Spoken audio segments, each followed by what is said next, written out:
Hello? Hello? Good morning po. Gusto ko lang pong i-introduce sa inyo si Brother Eli Soriano. Si Brother Eliseo Fernando Soriano po ay isang huwarang mangangaral na dapat pong tularan, lalo na ng mga kabataang tulad natin. Bakit dapat tularan si Brad Eli? Huwaran kasi siya sa lahat ng bagay.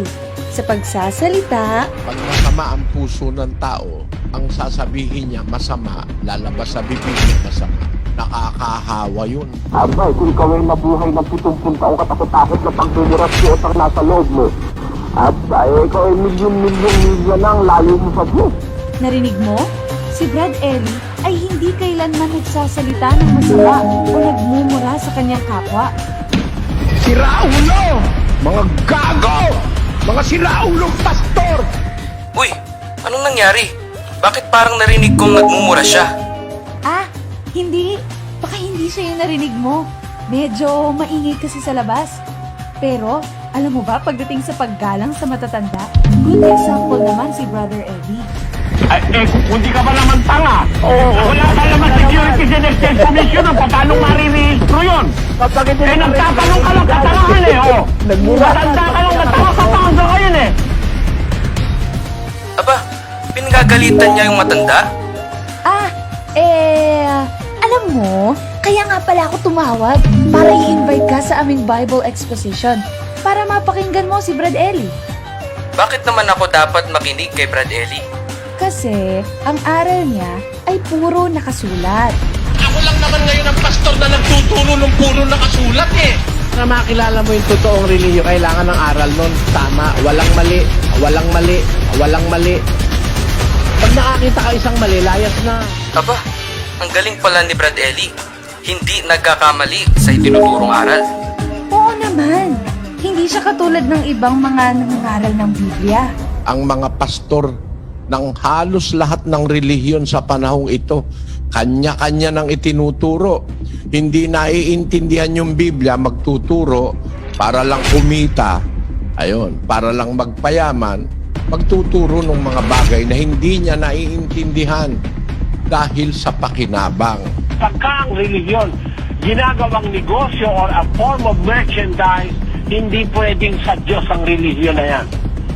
Walang possibility na yung religion ay totoo pagka ginagawang merchandise o negosyo ng kanilang mga pastor, ang kanilang religion.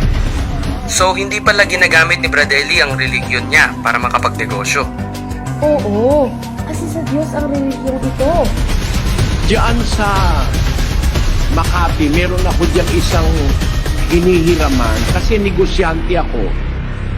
Libot ko yung divisory dahil negosyante ako talaga Negosyante ako talaga Ako maraming kalakal. Ngayon, meron tayong piggery, meron tayong palaisdaan. Halos lahat ng kalakal, may restaurant tayo. Lahat ng pwedeng pagkakitaan, napsubukan ko na. May pahulugan akong panty, brief, medyas, sapatos. Lahat, alam ko yung negosyo. Miski ngayon naman, nakita nyo naman, di ba? May negosyo akong tubig, restaurant. Di ba may tubig tayo? Ewan ko nga sa inyo, bibilin lang kayong tubig, ba't ayaw pa kayo rito bumili?